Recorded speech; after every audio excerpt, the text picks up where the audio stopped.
হাশরের ময়দানে কত কাতার মানুষ হবে গো। নবী বলেন আয়েশা, হাশরের ময়দানে মানুষ 120 কাতার মানুষ হবে। কয় কাতার?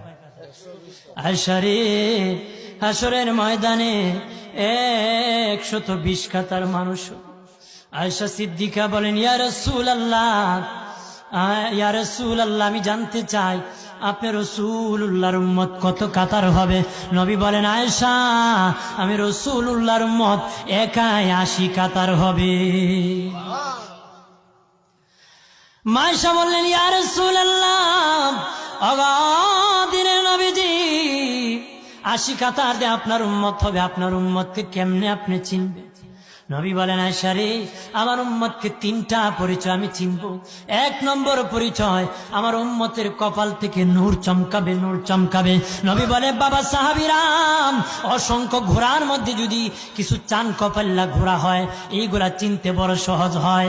চান কপাল্লা ঘোড়া চিনতে বড় সহজ হয়। হাশরের ময়দানে আমার 1 প্রকার উম্মত চান কপাল্লা হবে, কপাল থেকে নূর চমকাবে, নূর চমকাবে।